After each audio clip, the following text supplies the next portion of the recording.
Vice Chancellor for Research, and it's my pleasure to welcome you to the second public lecture of the fall 2016 term. I hope you decide to attend more of the lectures, because there's basically a talk every Thursday afternoon in various rooms around campus. So it's our pleasure today to host Elyse Lovell, who is a faculty member at Highlands College in psychology and associative science and general studies kind of things. He probably teaches everything. Social science. Social science, Yeah. mostly social science. Psychological science. Well, a little bit of math, but it's psychology concepts to learn math. It's not math. No, I don't teach math directly. She's also an avid hiker, so she enjoys the region around here. She has her bachelor's degree from Central Oklahoma and a master's degree in psychology gerontology from Central Oklahoma, along with a doctorate in higher education from Montana State University. Part of the reason we're really delighted to have her speaking to us today is that she is the first ever Highlands College Distinguished Researcher, awarded by Montana Tech last spring. And when you get that award, you have to give a talk in the next. And so she is the first one from Highlands College. We're delighted with that. She's been really active, getting students involved in research who are at Highlands, and a whole range of mostly social science type research. And today she's going to talk about a topic that most of us try to avoid thinking about, and that is, we are getting older. Raise your hands if you're getting older. In some cases it's a happy experience, in other cases it's a less happy experience, but this is a topic around which she engaged undergraduates from Highlands in gerontological research. So join me in welcoming Elyse to talk to us today.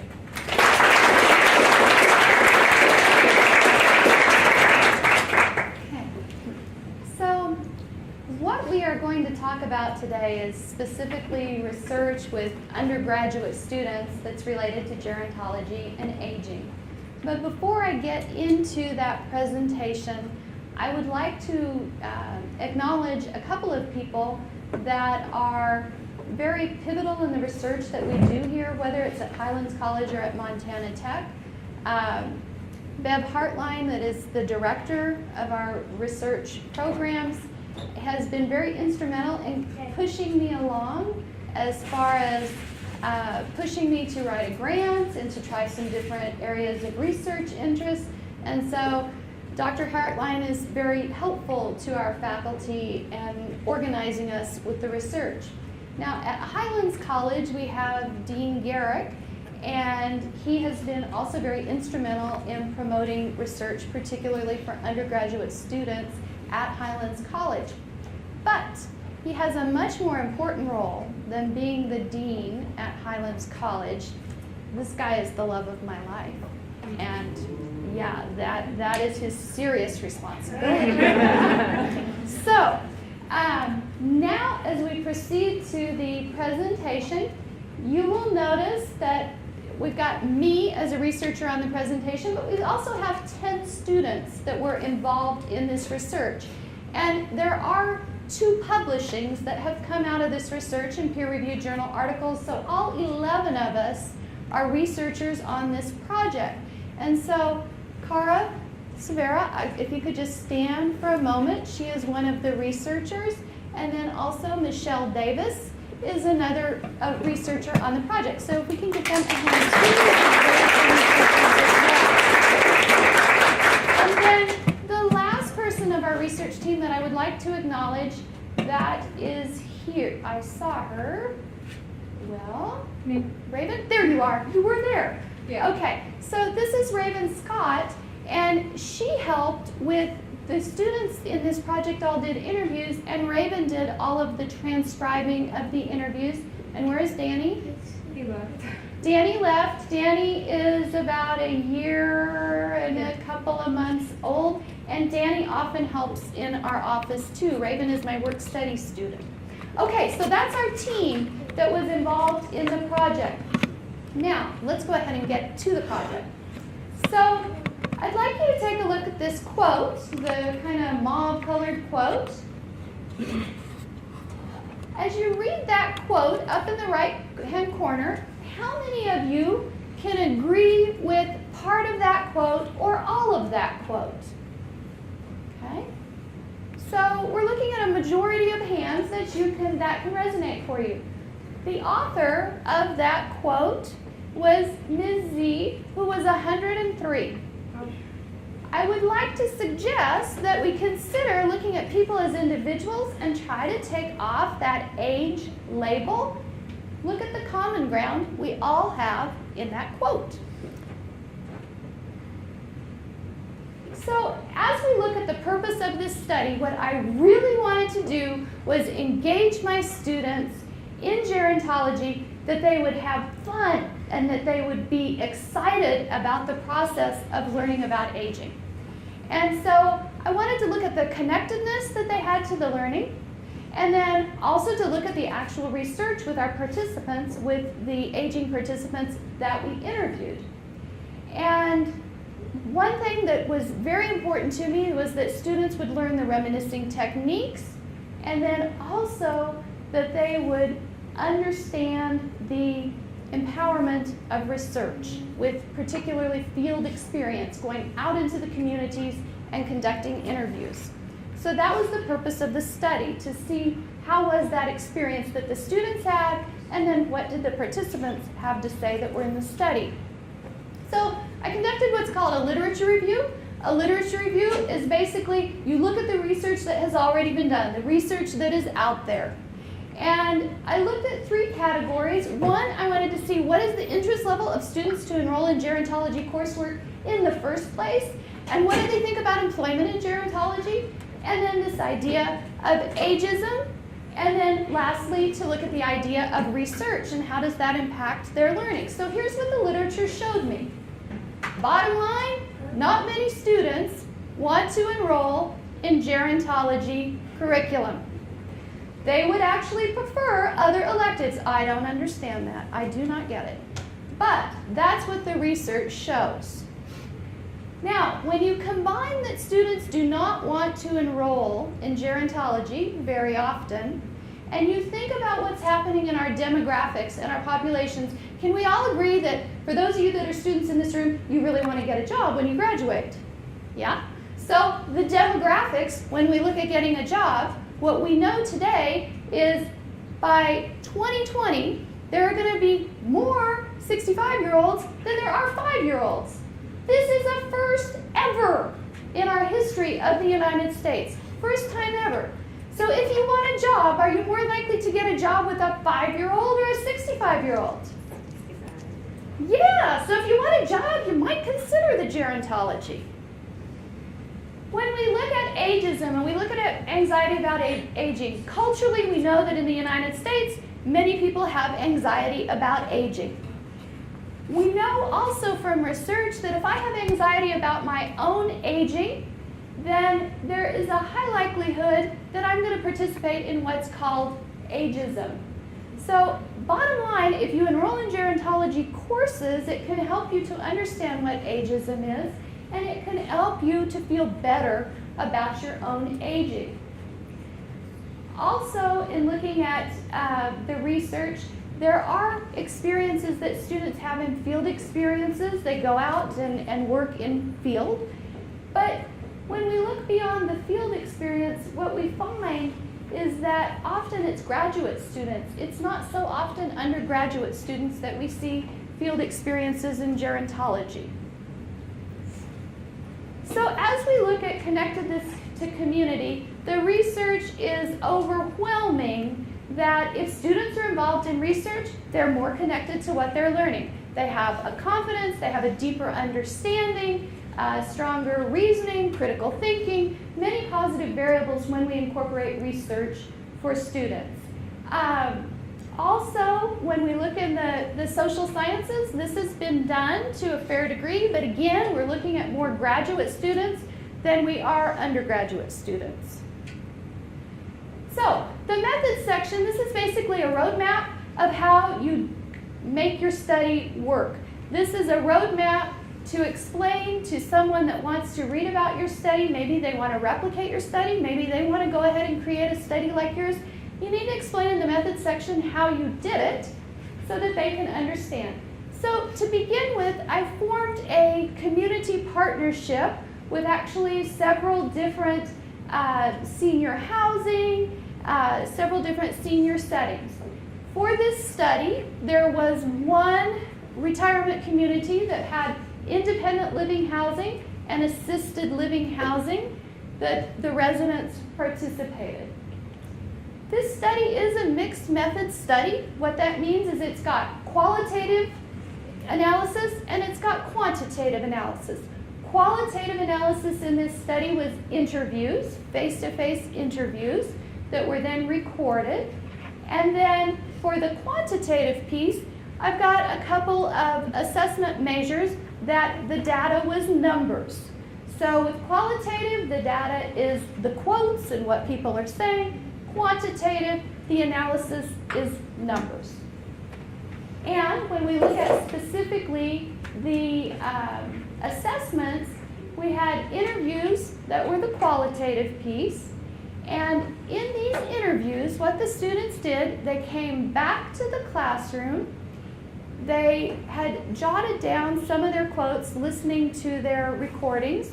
Then Raven went ahead and fully transcribed all of the words that were stated. The students then looked at these transcripts, had them all laid out, they're discussing them in a roundtable discussion, and they're discussing the themes that they found. They're discussing, if they saw one person talk about ageism in a particular way, and then 3 more talk about ageism in a particular way. That's a theme. Now you really want to listen closely to this idea of themes and the qualitative research, because you're going to be qualitative researchers for about 4 minutes, and then I'm going to ask you to tell me the themes. So we're going to practice this. So the idea is you listen to the quotes and you say, what are the themes? What am I hearing? So then the next 2 assessments were actually assessments that the student researchers completed themselves. One was an aging perceptions questionnaire that was given to the students at the beginning of class, and they basically spoke of how they felt about their own aging. And then the next one was their perceptions of teaching and learning, which is a standard assessment that we have at Montana Tech that all instructors are assessed by this assessment measure. So before the students could go out and interview, they had to complete human subject training, which they completed with the National Institute of Health and online training. And what this did, it let them learn how to work with human subjects, how to properly work with human subjects and treat them ethically, fairly, with confidentiality, and so on. And we also completed an IRB, which is necessary. The students developed the assessment measure, the survey. They actually took concepts from the textbook, they took theory, and they talked through of what areas they wanted to explore with their questions. And then now you get your chance to be qualitative researchers. This is the moment. So I am going to show you a 4-minute film clip. What you're going to watch for in this film clip is, what are these people saying that I'm seeing a theme? I heard this, and then I heard it again, and then I heard it again. Okay, so you're going to be looking now for these themes.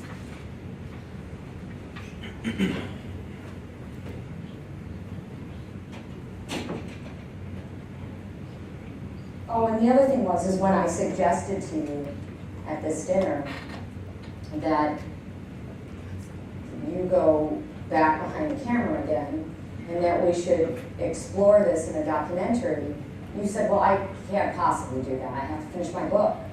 And I was like, and then after that I had my book of poetry, and I was like, Mom, you are a woman like that.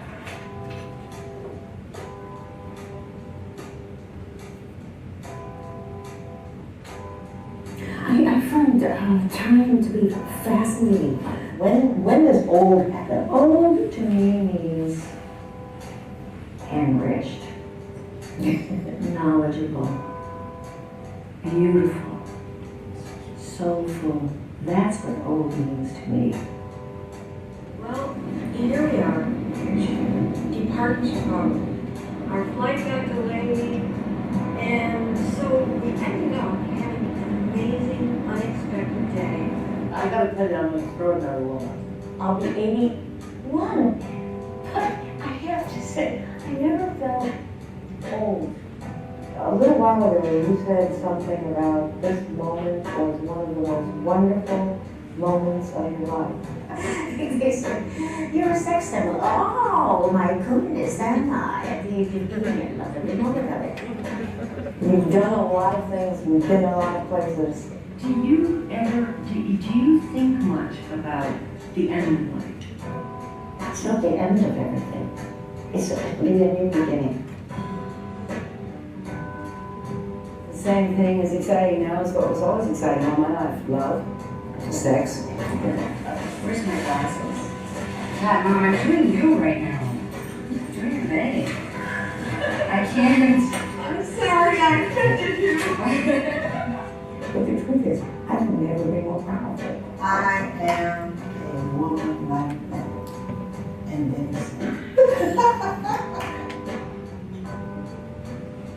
Because it hasn't been done, there's not nearly enough said about what fun it is to grow older.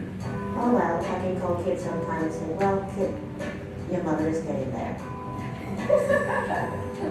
What would you like to say to us young ones? Hang in here. There's good stuff coming. Please go on to Highland Ground. You know, what are the benefits of being at this age? Just to say, I'm going to go, hey, I'm well, please. It's a good sex also. It's so mysterious. I mean, sometimes I feel like it's a wind that kind of goes past me and through me. I feel that I'm learning to live with everything to my mind as well. Virginia said one day that she hopes that in doing this documentary that she's going to find out something about Well, the thing is that I already found out things that I never knew about my mother. I think what you are describing as a common denominator would be a woman who is resilient. So if you're old, fine, I'm glad I made it. Because nothing in the world could make me feel more happy and proud. I could not imagine myself waking up one morning and saying, well, what is my purpose today? Basically, the wonderful thing about getting old is you get smarter. I don't squander time, but I'm enjoying that. I guess, part of my search or my quest in this was to find out, what's the secret of you? What makes you a woman like that?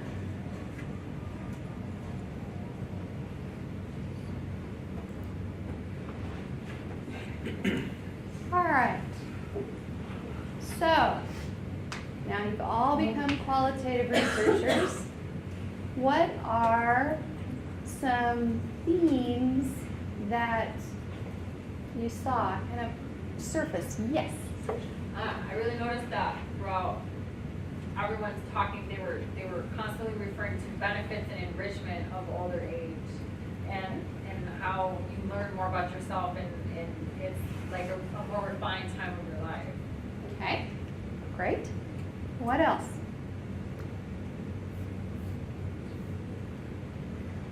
Yes. Large amounts of confidence.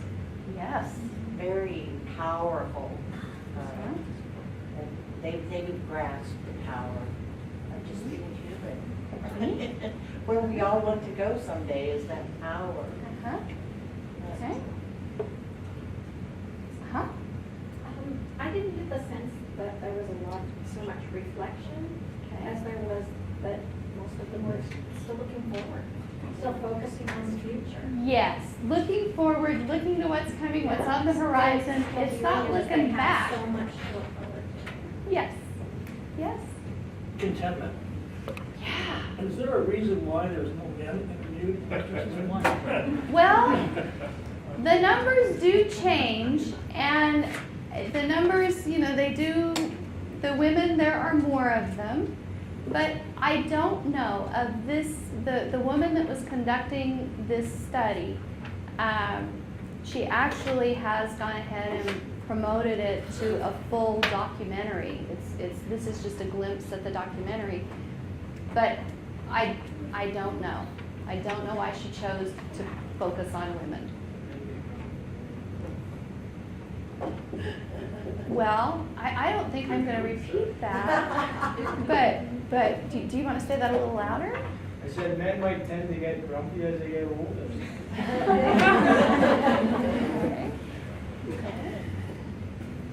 It's not true. Yes. Reference to sex. Yes. Couple Yes. times. Yes. So, They weren't thinking old. no, not the way societally we have deemed old.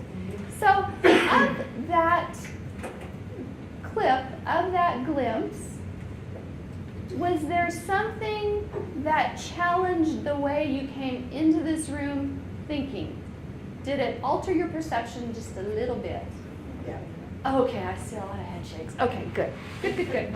Okay, so now what we're going to do is we're going to look at the themes that our participants conveyed in their quotes. So they had the element of change. They did go into ageism, and then this thing of limitations and self-discovery, striving for today, kind of looking to the future. So some of the themes that these individuals had living in the retirement community were quite similar to the individuals that you just saw. So let's take a look at in their words. Now, I'm not going to read these to you. I'll let you read through them, but I want to highlight a couple of them. Mrs. B, I don't know, I think I change all the time. That's that message of our life is continuing to evolve. It's not about a number. And when you look at the two quotes on the right, we're looking at the move to the retirement community and the way that their lives were impacted, which was consistently, I'm more involved. I'm doing more than what I did before I came to the community. Now, mind you, this is an independent living and an assisted living community. We toured the community, and I know several of the students were, gee, okay, I have housekeeping included, and I have meals completed, and where do I sign up? So these are individuals that they've got some wonderful supportive services, and they've got more time to socialize and participate. Okay. And keep in mind, too, of the quotes that I'm showing you, this is a glimpse of the full study. The full study has many more quotes substantiating these themes, so I'm just trying to give you a glimpse in the amount of time that we have. So that's a plug. If you want to read the full study, I can make it available to you. Okay, ageism. So ageism, I'll give you a moment to read through these. And basically the individuals were saying if they noticed ageism, if they felt ageism, they pretty much confronted it. They didn't let it pass by. The one quote that was a little bit different was the very last one, an individual basically feeling that she was encouraged to retire, that she was pushed out of her job somewhat. Now, this concept of ageism, it goes right up there with racism, with sexism. Most of us know what racism and sexism are. We're not as commonly understanding of ageism. And so ageism can happen. A younger person speaks or thinks negatively of an older person, and an older person can think negatively or speak negatively of a younger person. But what we're looking at here is truly the ageism that the older people are feeling and have lived. Okay. Limitations and self-discovery. Limitations are on the left side, self-discovery is on the right side. And what we saw consistently in these limitations, you know, if you or I see someone that has a wheelchair or that has a walker, we might think that individual has a bit of a limitation. But what we found consistently of these individuals that had limitations to their mobility, to their hearing, to their full use of limbs, they would state the facts as they were, and then it was kind of like, yeah, I just walk a little differently, or yeah, and one quote was from a woman that was full-time in a wheelchair, and it was, I just walk differently. So her perception was not that she was not walking.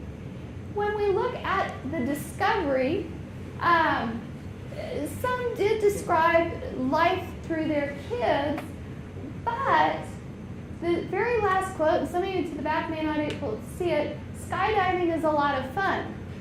This individual, the retirement community helped her to coordinate, and she did her skydiving, and she absolutely loved it. This was a brand new discovery for this woman that occurred later in life, and she talked a lot about the fun of skydiving. Now, we're going to move now from the qualitative and go into the quantitative. So what we've got here is the assessment that the students took at the very beginning of the semester looking at their aging. And this is a Likert scale, meaning 1 means strongly disagree, 5 means strongly agree. And so of the 10 students that were involved, timeline chronic means I'm chronically thinking about aging. I'm thinking about my aging a whole lot. So 2.86 would say they disagree, but then almost to neutral, that they're thinking about aging. Consequences of aging and control of aging that were positive, they were high on this, so they agreed, or up to close to strongly agree, aging was positive. Then as far as aging negative, they disagreed that aging was negative, and this timeline cycle was saying that there's an ebb and a flow to aging, that we have change, and there are good times and bad times, and they were kind of neutral on that one. And then as far as the emotional, that I feel depressed or angry about my own aging. And so for this one, they're at 2.46, so they kind of disagree with this. Now, I can tell you, this is a tiny, tiny sample. So yes, we have it in means, and we have this average. As I looked at these and calculated the numbers, what I found was there were 4 of the 10 that really didn't have a positive perception about their aging. They really were depressed and angry. And the idea of chronically thinking about aging in a negative way, they did 4 of the 10. So, but then I had these 6 that like blew the Richter scale. Of this sample, there were 3 students that were taking the class because they needed it for their degree plan. And then there were 7 that were taking it as an elective. So you look at these results, overall this group was pretty positive coming in. They were very positive to start as far as their perceptions, and more positive than averages that you look at in literature. Okay, this is the next piece, and this one is the basic assessment that is used for all faculty here at the school. And the 2 that I want you to really take 3 actually. The instructor, which this one's on, the instructor has a concern for the quality of teaching and learning, so they were at a 5, and this is the same Likert scale. Strongly disagree is a 1, and a 5 is strongly agree. The instructor encourages students to challenge themselves and do high quality work, 4.88, so they agree, strongly agree. And then the quality of teaching was very effective in contributing to my learning, and that was a 5. So the students did feel that what they were learning, and so they were doing this research, they were doing the field experiences, that involvement seemed to be working for them from their learning, that they were pleased with the learning. Okay, now discussion. In this section, what we're going to do is meld together the literature, what it says, and what the results said. So as far as interest in gerontology, connectedness to learning, and the idea of reminiscing, the students, clearly the idea of the interviews, the idea of the research, that was a positive outcome for those learnings, which was consistent with the literature, but what wasn't consistent so much was that these were freshman and sophomore students that now have 2 published pieces, and so that wasn't too consistent with the literature.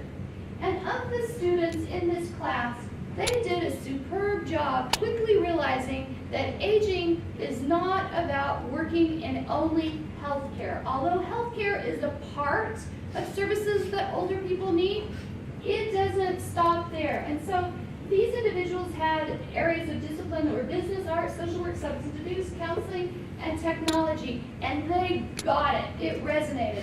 7 out of the 10 said, yes, I want to work with older people. And even though they had pretty positive aging perceptions coming in, they weren't all there on board of 7 out of 10 saying, yeah, I want to work with older people. So they really got that message. As far as the ageism and the anxiety about aging, when you look at the averages, as I said before, this group had a pretty high positive perceptions about aging. Okay, and yes, we've covered that. Okay, let's go to our next and the conclusion. So what can we learn from this? What can we do? What can we conclude from this research? So basically, we could conclude that the field experiences and the research appear to be positive in their learning. And the idea of considering field experiences and research at an earlier level in one's academics could be positive. And one more piece to add to that, some of the literature, one article in particular talked about nursing students and how when nursing students enroll in nursing, about half, more than half, want to go into pediatrics and not many want to go into geriatrics. But yet you look at the demographics in a hospital or healthcare needs and look at how the populations are shifting, we're going to need more people in healthcare, in geriatrics. And so what this study then showed, actually another study, it was another one about nursing students, the students didn't go out and do their field experience until several years into their nursing program. And so the result was that they were not happy. They decided, I don't want to work in gerontology at all. So that richness of starting the field experience early could be very beneficial. When we look at these demographics and the aging population, Montana, we are in the top 5, and at the moment, we've been in the top 5, at the moment we're in the top 3 of the most older people across the United States. So we're even blowing the Richter scale of older people. And as far as ageism, I sincerely believe, looking at the data that you have, these individuals, definitely the ageism was a topic that they took hold of. And I have to believe that gives healthier contributions to our entire society, whether it's the individual's own aging or older people. Now, where I would like to conclude, and this is the last slide, you notice the quote in red. That's where we began the presentation, right? And I told you about Ms. Z. And we agreed that we could all pretty much find a piece of that resonated for us. Ms. Z, that was 103, 2 weeks after the interview, she died in her sleep. Ms. Z was our class heroine. The words of wisdom that this woman had, the tenacity that this woman had, we all learned from her. So of the 2 publications, one publication is this entire study. One publication is focusing on Ms. Z, solely Ms. Z. And this apple tree that you see, the students in the aging class planted this apple tree at Highlands College. Now we picked an apple tree because it's red, right? It's fiery red, it's a spicy kind of color. We also chose a red border around the tree, and we have a couple other trees back there. None of them have a red block border around them. But I want you to look at this slide. This tree was planted this May, okay? This May. Can you believe all those apples on this tree? When we're talking May to August, that's not normal. So I'm confident this is Ms. Z making sure this tree grows that is in her honor, and that would totally be Ms. Z. Thank you for your time, and can I answer any questions?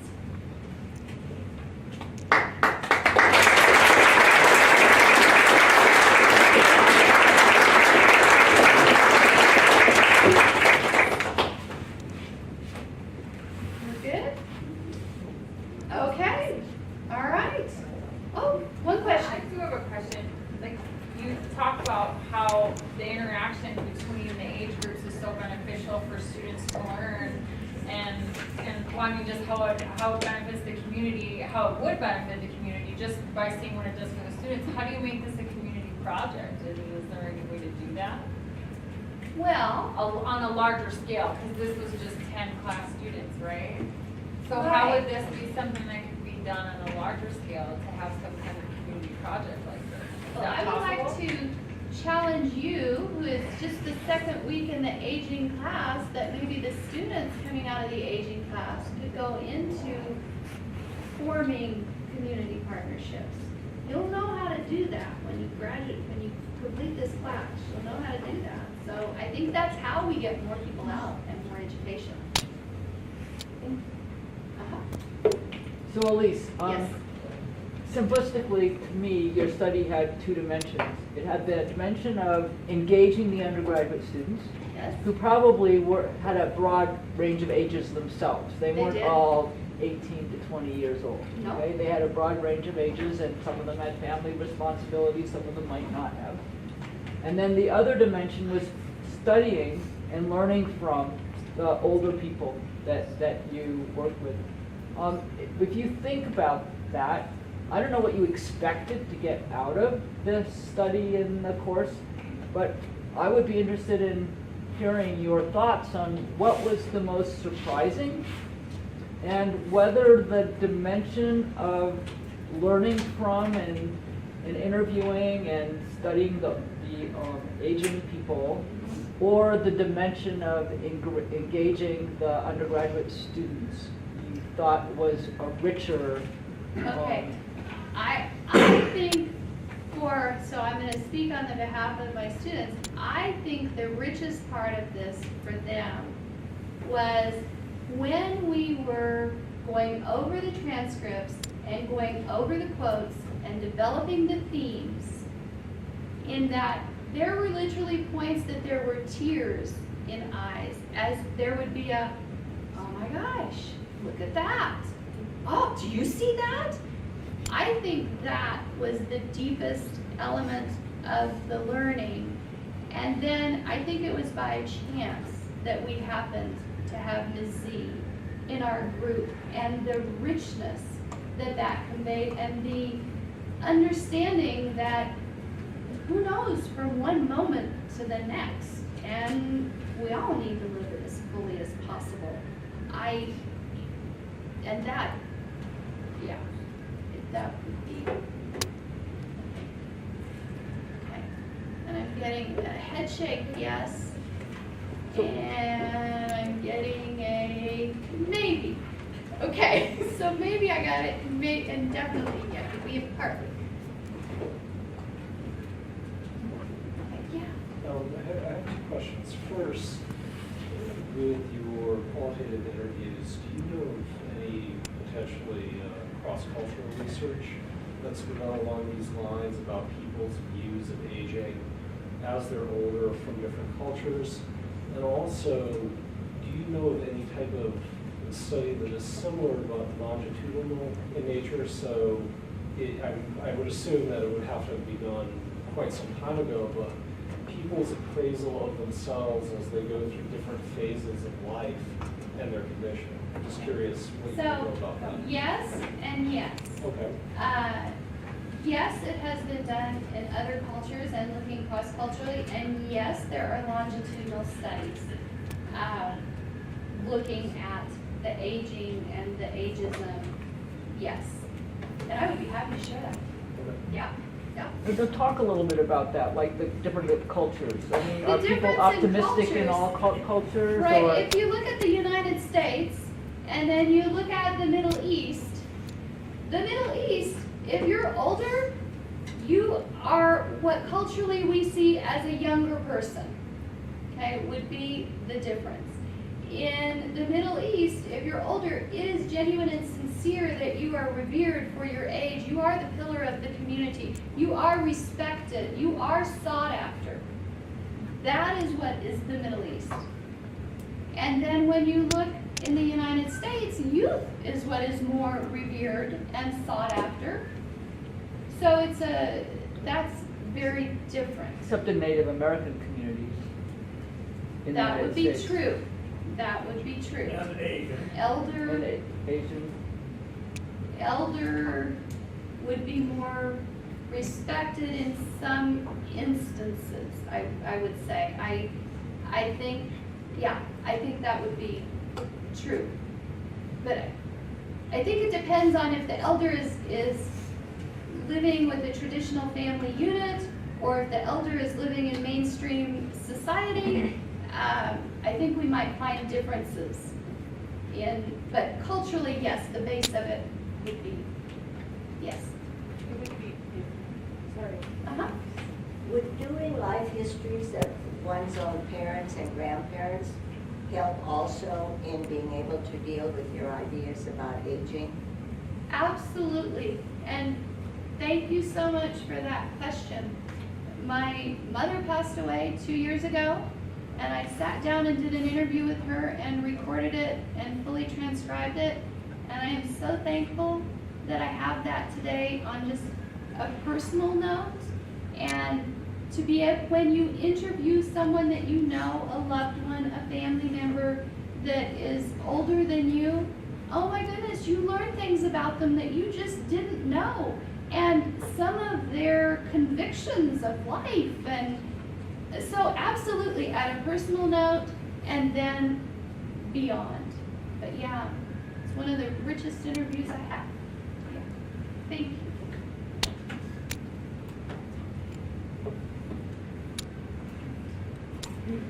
Okay. Any other questions? Well, let's thank Elyse again.